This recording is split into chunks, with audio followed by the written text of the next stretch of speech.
Good afternoon. First, I want to pay my highly respect to His Excellency Li Cheng, the Director General of Betty Group and the President of Betty International University, to all my Betty management team and my beloved judges, to all my beloved participants, ladies and gentlemen, welcome to the final round of English Speaking Competition 2015.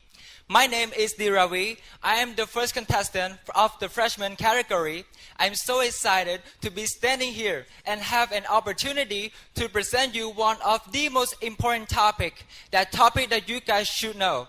And that topic is related to the education, which is how does the education play an important role to develop our country. But before we discuss about this topic, allow me to define you one simple word: education. What is education? Education is the process of learning and obtaining knowledge. So this topic means that how does the process of learning and obtaining knowledge can play an important role to develop our own country.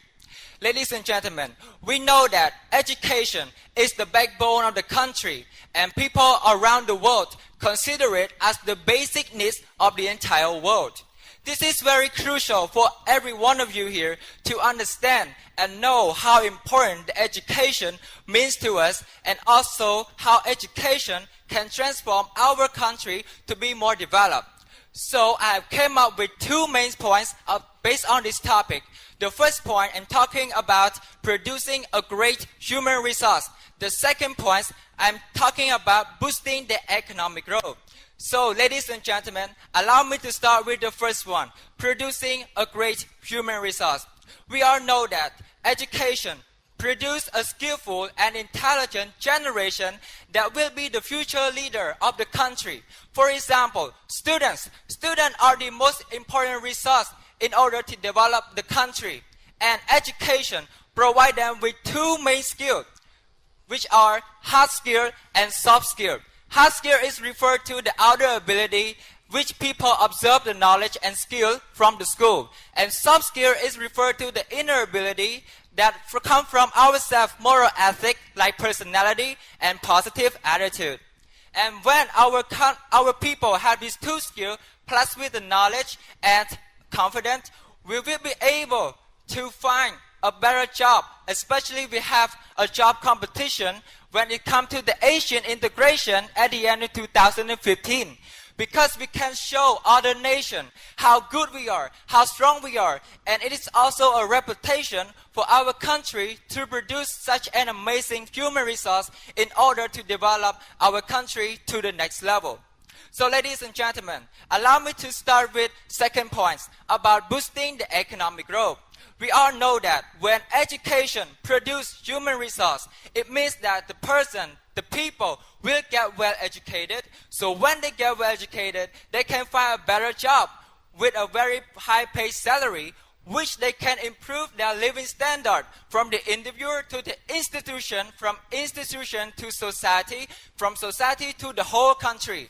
And it is also a good sign to increase the GDP, which is stand for the gross domestic product, and also the economic growth, which means that the raising of the people income and also reducing the poverty. And wait, when the education reduces the poverty, it means that the crime rates, the corruption rates also decrease at the same time. So ladies and gentlemen, in my conclusion, education plays an important role to develop our country based on two main points. First is producing the great human resource, and second is about boosting the economic growth. Ladies and gentlemen, allow me to introduce you one great man. This man is very inspirational. His quote has captivated every person around the world. His name is Nelson Mandela, and he is the president of South Africa, and he said that education is the most important weapon that you can use to change the world. So take it as a lesson, as your motivative to develop yourself and develop our own country. Thank you so much. This is for the end of my speech. Thank you.